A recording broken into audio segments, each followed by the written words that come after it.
My stepmother struck me so hard my lips split open, and my stepfather just chuckled, saying, "Maybe now you'll think twice before running that mouth." But what came next? Silence them forever. Thanks for joining me today. If this resonates with you, please hit like, subscribe, and share. Your engagement helps me continue sharing these important stories.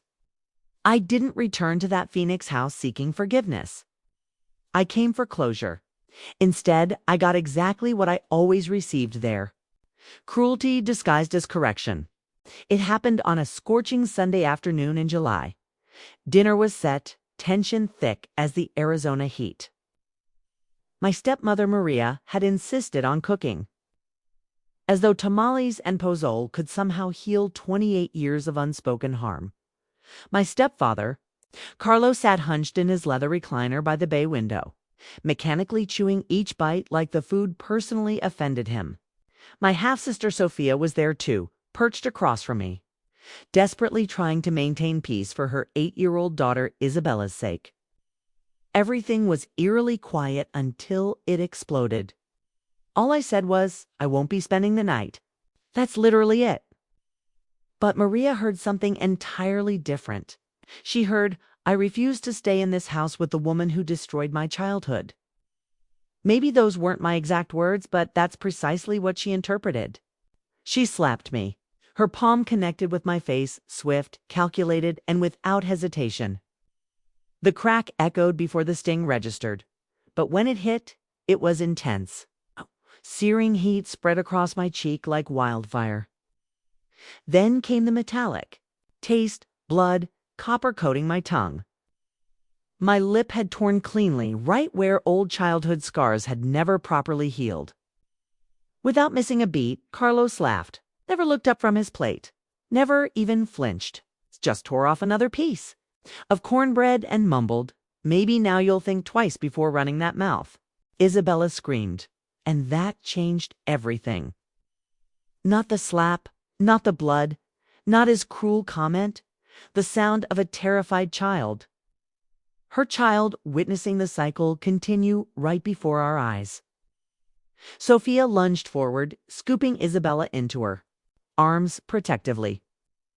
Maria's face flushed crimson as she muttered excuses about how I'd provoked her, how I always had some smart remark ready, how she wouldn't tolerate disrespect in her own home. But here's the thing. I didn't shout back, didn't scream, didn't raise a single finger in retaliation, because I'd already prepared for this moment. Not the slap specifically, but the inevitability that entering this house would reopen familiar wounds. So I stood up. I grabbed a paper napkin from the table, pressed it against my bleeding lip, and looked Maria directly in the eyes. "I'm going to tell the truth," I said calmly. She blinked, bewildered. "What truth?" "The one you've buried under 3 decades of silence," I replied. "The one you keep trying to slap out of me." Carlos scoffed, a harsh sound rumbling from deep in his chest. "You think anybody gives a damn?" "I know they will," I said, my voice steady and controlled. "Because I don't need to yell. I just need to speak clearly, and people are already listening." Maria's mouth twisted into an ugly grimace. "You always craved attention." "No," I corrected. "I wanted a normal childhood." I picked up my purse, glanced at Sophia, who was clutching Isabella tightly, her face drained of color. "You both okay?" I asked gently. She nodded quickly. "Go," she whispered. I walked toward the front door and paused with my hand on the brass doorknob. "I won't say anything more here," I announced. "You've heard everything I'll ever give you privately. The rest—" I looked over my shoulder one final time. "The rest is going public?" Then I walked out. This wasn't the conclusion of my story. It was the beginning of my version. The one where I tell everything calmly, factually, and without changing a single name to protect the guilty. I didn't drive home to cry. I drove home to write. I sat at my oak desk, opened my MacBook, and stared at a blank Google document for 15 minutes before my fingers started moving. Not because I didn't know what to write, but because I knew exactly what needed saying, and I wanted to get it perfect. Not flawless, just honest, brutally, precisely honest. No dramatic flourishes, no exaggerations, no revenge fantasies. Just the facts. What happened, how it began when the violence started. What it felt like navigating high school with hidden bruises and invisible trauma. What it did to my self-worth, my relationships. My ability to even breathe freely in rooms where I was constantly evaluated for compliance. I wrote the first draft in 2 hours straight. Didn't stop to eat, didn't answer my phone, didn't check the bathroom mirror to assess how swollen my lip had become. I just wrote, okay. And when I finished all 6,000 words, I saved the document titled, "It Legacy," closed the laptop, and exhaled deeply. For the first time in 28 years, I felt clean. Not healed, nowhere close, but clean because I wasn't holding it inside anymore. The next morning, I sent it to my editor friend Jessica, who I trusted completely. We'd connected years ago during a brief freelance contract with a Denver publishing house. She'd always insisted I had natural writing talent, and I'd always dismissed it. Too busy avoiding mirrors and memories to imagine being published? I didn't provide context. Just sent the document with one sentence. "Is this worth reading?" she replied. "Within an hour. It's not worth reading. It's impossible to stop reading. Where do you want to publish this?" I hadn't thought beyond that. Moment. Blog, anonymous platform, Medium perhaps. But Jessica had a better suggestion. A national magazine that ran an Authentic Voices series featuring survivor testimonials. They paid writers, they protected identities when necessary. They didn't sanitize ugly truths. She pitched it the following day. They accepted immediately, offered payment, a featured placement, and editorial support, all within 72 hours. That's when the nerves finally hit. Not doubt, not fear about what I'd written, but the realization that I was finally doing the one thing my parents never expected, speaking clearly. Publicly, unapologetically. The piece went live on a Thursday morning. By noon, it had 200 shares. By midnight, nearly 5,000. Messages flooded in from complete strangers. From readers, from women who'd never told anyone about their home experiences growing up. From men writing, "I did this. I was that father. I have to change." From teachers saying, "I once had a student like you. I wish I'd known how to help." Her, and eventually from people who knew. People who recognized the story behind the unnamed characters. Family, friends, church members, old neighbors. People I hadn't seen in a decade who identified the truth beneath the missing names. Sophia sent me a screenshot of the article. "It's everywhere," she texted. "They know it's you. They're panicking." "Good," I replied. "Let them." I hadn't named them. I hadn't needed to. But the slap, the blood, the daughter walking out with. Silence behind her and steel in her spine. That provided all the confirmation anyone with eyes needed. Sophia called that evening. "They're completely losing it," she said, her voice caught between shock and amazement. Carlos smashed his phone against the wall. "Maria hasn't spoken since this morning." I didn't smile, didn't gloat. But I did say, that silence, that's the first honest thing they've ever done. They didn't call. Not immediately. Not the day the article published. Not the day after either. For a moment, I wondered if they'd finally understood. They'd realized that trying to explain themselves wouldn't extinguish this fire. That when you spend decades stacking lies like dry kindling in a house built on pride, it only takes one match to burn everything down. But then day 3 arrived, and so did the call. Blocked number naturally. No voicemail. Just a single silent attempt that I watched flash across my iPhone screen while I sat on my apartment balcony with chamomile. Tea and California sunshine warming my face. I didn't move to answer, let it ring out completely. Didn't even feel tempted. That moment, that call represented what they thought I wanted. Contact, attention, acknowledgement. But honestly, I didn't write that story for them. I didn't write, hoping they'd finally see their damage and collapse in some epiphany of guilt and transformation. I wrote it because I had survived it, and that survival deserved sunlight. I wrote it for myself, For Sophia, for every child who learned to sit quietly in their pain because their screams would only be labeled drama. I wrote it because the silence they raised me in was too heavy to carry any longer. But naturally, silence doesn't sit well with people like them. Silence, when it isn't theirs to weaponize, becomes terrifying. So they started pushing back. Not directly, through others. It began with my Aunt Carmen, a voice message from her, tense and clipped and too carefully rehearsed. She said she'd read something disturbing that was making the family look bad and that maybe I didn't realize how widely things could spread online. She didn't say your stepmother's ashamed. Didn't say your stepfather is hiding. She said the family, as if abuse belongs to a collective, as if my story insulted their comfort. I didn't respond to Carmen either. She sent another message. Longer, angrier, calling me selfish, calling me ungrateful, asking how I could air dirty laundry when the past is the past. That phrase, the past is the past, made something inside me turn ice cold. 'Cause people only say that when the past favors them. People only want time to move forward when they walked away clean. My parents wanted me to close that door and pretend the fire never burned us all. But I wasn't built for pretending anymore. I'd spent enough life trying to rearrange my scars to make others comfortable. It wasn't just family. The article's reach grew beyond my expectations.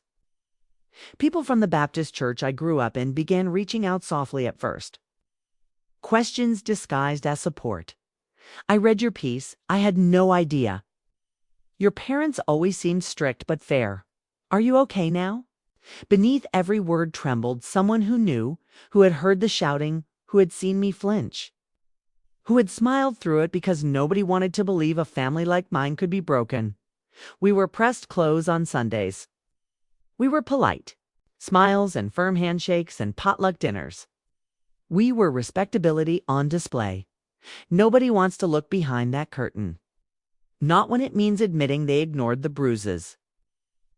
Not when it means accepting their complicity. But there were also strangers. Dozens, then hundreds of messages from people I'd never met, but who knew me intimately, who had lived my life in different towns with different parents, different languages, but identical wounds. Messages from grown adults who said they'd never told anyone that my story was the first time they saw themselves in print, that they read it and cried in parking lots, in bathrooms, in offices where they closed doors just to finally feel something they'd buried for decades. Between all of that, more silence from my parents, which meant only one thing. They were planning something. It came a week later, delivered through my cousin Rachel, who texted from her work number with a vague, "Call me, urgent." I knew what it would be before dialing, and I was right. She said they were threatening to sue, that they'd contacted an attorney, that they were furious that I had defamed them. And I laughed, not because it was funny, because it was pathetic. The same people who once told me what happens in this house stays in this house now wanted to drag their dirty laundry into a courtroom and argue it wasn't dirty. I asked her which lawyer would take a case against an unnamed article. She couldn't answer because they didn't have a lawyer. They had fear. And fear wears many disguises. Legal threats, guilt trips, crocodile tears. But I'd seen it all before. That kind of fear is just control that's realized it's no longer welcome. What they couldn't understand, what they never could have predicted, was that I had zero desire to be pitied. I didn't write that article to reopen old wounds for sympathy. I didn't tell the truth to be comforted. I've told it because it was mine, because for too long they'd used silence as a leash and I'd finally cut it clean.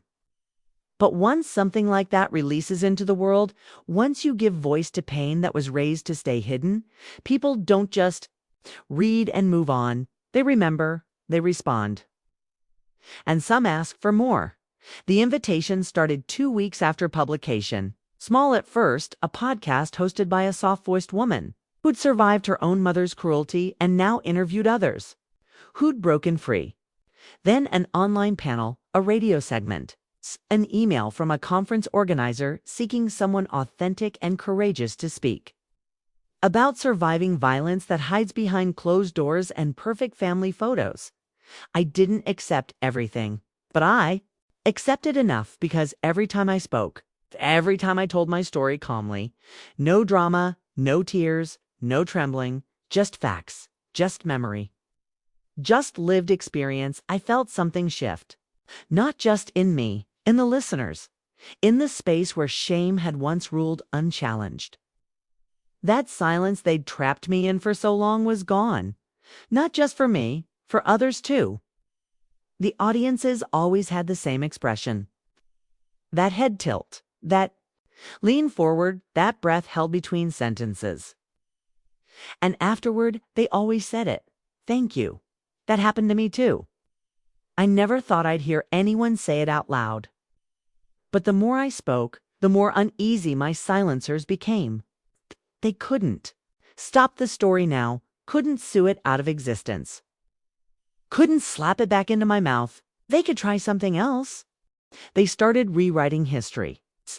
It began with subtle comments from mutual family. Your stepmother says she doesn't remember it that way. Your stepfather says he had a rough childhood. Maybe he didn't know better. You have to understand, it was different times. People parented differently then. And the one that boiled my blood most, you were a strong-willed child. You weren't easy, as if that explained it. As if being opinionated justified being beaten. As if not being easy gave them permission to break me until I was quiet enough to fit their preferred version of daughter. I didn't respond to those messages. Didn't argue, because here's the truth. Nobody tells you. Once you start telling your story, people will try climbing inside it and rearranging the furniture. They'll try making it more comfortable for them. But my story didn't belong to them anymore. It never had. Sophia saw it before anyone else. She called late one night voice, low and shaken. They cornered me today, she said, at Uncle Roberto's house, trying to make me sign something. A statement saying you've exaggerated, that you're spreading lies, that they never hit you, that you were just difficult.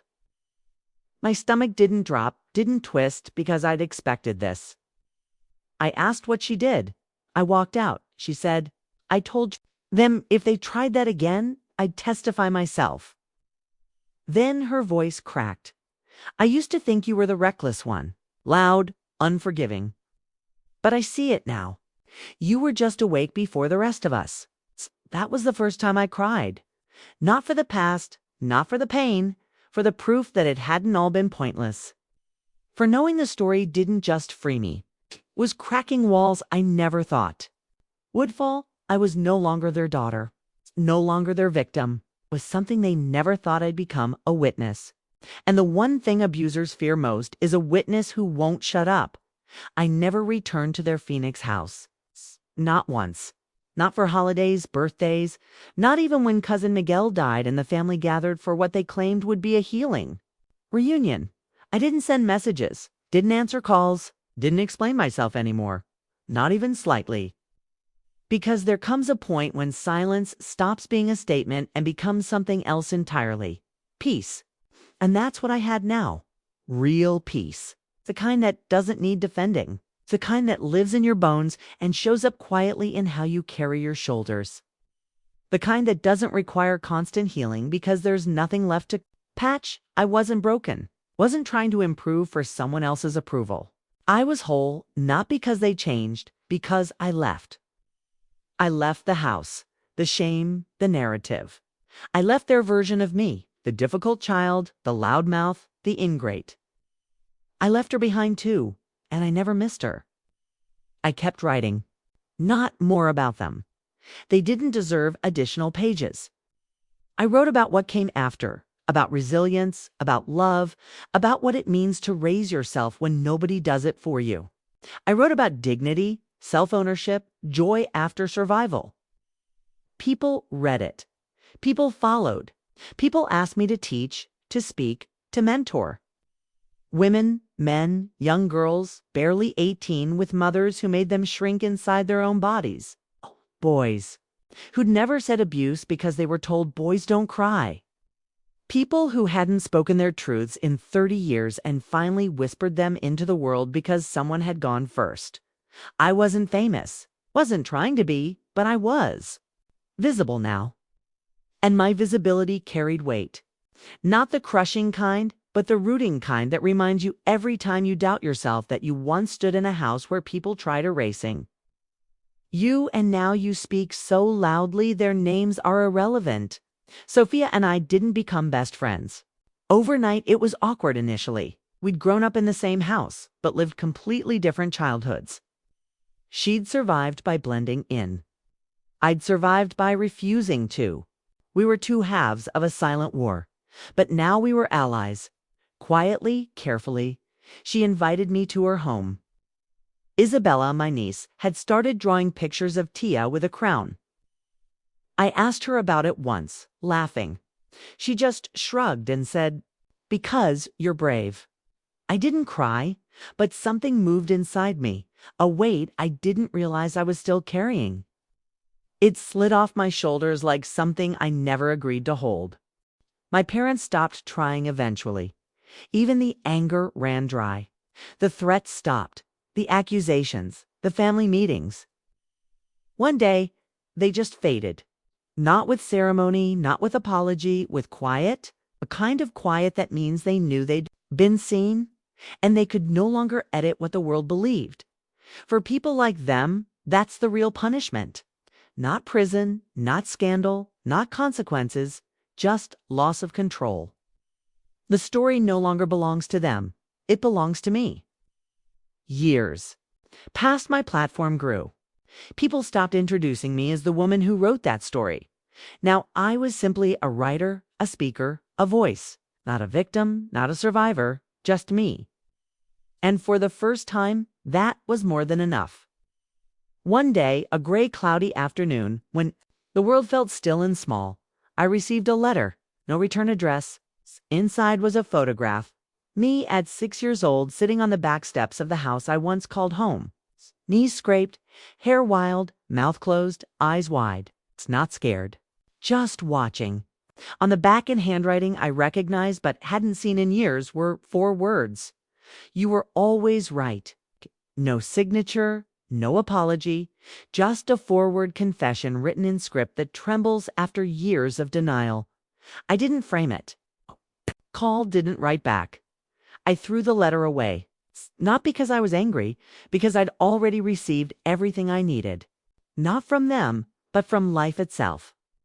From healing, from growth, from walking away and never needing to look back. That was the revenge, not the article, not the interviews, not the legacy. It was this life, this quiet, this clarity, and the truth, it didn't destroy them. It made them invisible.